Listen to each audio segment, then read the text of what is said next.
আদাব, নমস্কার। এই চ্যানেল অ্যাগ্রো ফিশারিজ আপনাদের সবাইকে স্বাগতম। মাছ চাষের যে কোনো ধরনের পরামর্শমূলক ভিডিও পেতে আমাদের চ্যানেলটিকে সাবস্ক্রাইব করুন এবং বেল আইকনটি বাজিয়ে আমাদের পাশেই থাকুন। সম্মানিত মাছ চাষী ভাইয়েরা, আপনারা অনেকেই দীর্ঘদিন যাবত কার্প জাতীয় মাছের চাষ করে আসেন। কার্প জাতীয় মাছ বলতে মূলত বোঝায় হচ্ছে যে রুই, কাতলা, মৃগেল, সিলভার কার্প, গ্রাস কার্প এই জাতীয় মাছগুলোর বা কার্প জাতীয় মাছগুলোর মিশ্র চাষ, বা অনেকেই আমরা এটাকে বাংলা মাছ হিসেবেও আখ্যায়িত করে থাকি বা বাংলা মাছ হিসেবেও চিনে থাকি।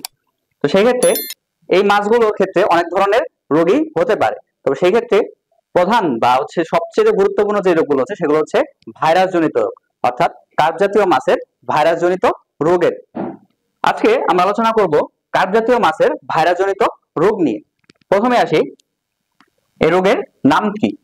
নাম হচ্ছে SVC, অর্থাৎ স্প্রিং ভাইরেমিয়া অফ কার্প, এবং এই রোগের নাম হচ্ছে স্প্রিং ভাইরেমিয়া অফ কার্প ডিজিজ।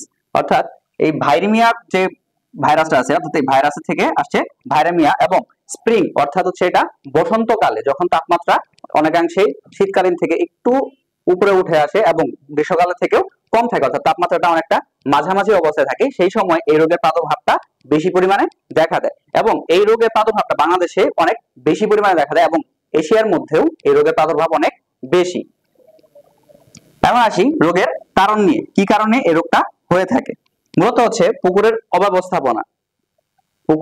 অব্যবস্থাপনার কারণে এই রোগটা হয়ে থাকে, এবং এই রোগটা হয় মূলত হচ্ছে র‍্যাবডো ভাইরাস নামক ভাইরাসের সংক্রমণের কারণে। এই ভাইরাসটা বিভিন্ন কারণে পুকুরে ছড়িয়ে যেতে পারে। এক হচ্ছে পুকুরে যদি আপনার অস্বাস্থ্যকর পরিবেশ থাকে, অর্থাৎ পুকুরের এবং পানির গুণাগুণ মান যদি ভালো না থাকে, যদি আপনি অধিক পরিমাণে মাছ দিয়ে চাষ করেন এবং মাছের খাবারের কোয়ালিটি অর্থাৎ খাবারের গুণগত মান যদি ভালো না থাকে, অথবা অন্য কোনো জায়গা থেকে সংক্রমণ হতে পারে। অন্য কোনো জায়গা থেকে কিভাবে সংক্রমণ হতে পারে? এক হচ্ছে পানির মাধ্যমে সংক্রমণ হতে পারে, অর্থাৎ আপনি যদি এক পুকুরের পানি অন্য পুকুরে ব্যবহার করেন বা এক পুকুরের সরঞ্জাম অন্য পুকুরে ব্যবহার করেন, সেই ক্ষেত্রে এই সংক্রমণটা হওয়ার সম্ভাবনা আরো বেশি হয়ে যায়। এরপর আসি রোগের লক্ষণ নিয়ে।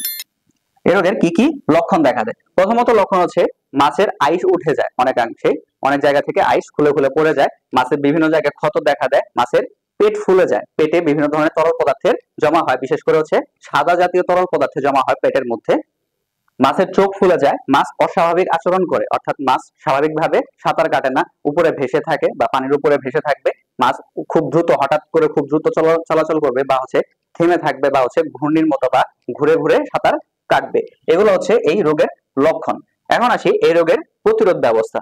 এই রোগের প্রতিরোধ ব্যবস্থা রয়েছে, কিন্তু এই রোগের কোনো প্রতিকার নেই, যেহেতু হচ্ছে এটা ভাইরাস জনিত রোগ, অর্থাৎ ভাইরাস জনিত কোনো রোগের এখন পর্যন্ত সমাধান এখনো আবিষ্কৃত হয়নি, বা হচ্ছে কোনো ভ্যাকসিন আবিষ্কার হয়নি।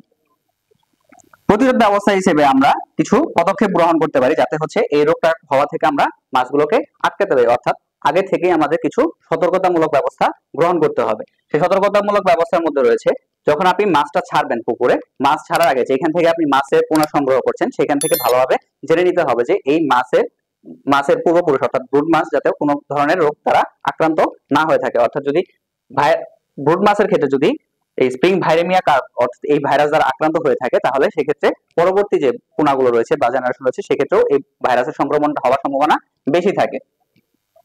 পুকুরের পরিবেশ সবসময় ভালো রাখতে হবে, অর্থাৎ পুকুরের পরিবেশ এবং পানির গুণাগুণ মান সবসময় নিয়ন্ত্রণ করতে হবে, যেমন হচ্ছে তাপমাত্রা, পিএইচ, এগুলো সবসময় নিয়ন্ত্রণে রাখতে হবে, যাতে পুকুরের তলায় বেশি পরিমাণে গ্যাসের সৃষ্টি না হয় সেদিকেও খেয়াল রাখতে হবে।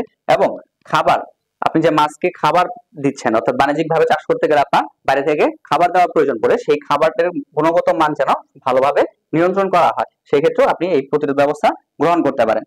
এই মাছের রোগের প্রাদুর্ভাব কিছুটা কমানোর জন্য, একেবারে তো নির্মূল করা সম্ভব নয়, তবে কিছুটা প্রতিরোধ করার জন্য বা কিছুটা কমানোর জন্য আপনি প্রতি শতকে 500 থেকে 1 কেজি হারে চুন প্রয়োগ করতে পারেন, এর সাথে কিছু পরিমাণে লবণ প্রয়োগ করতে পারেন।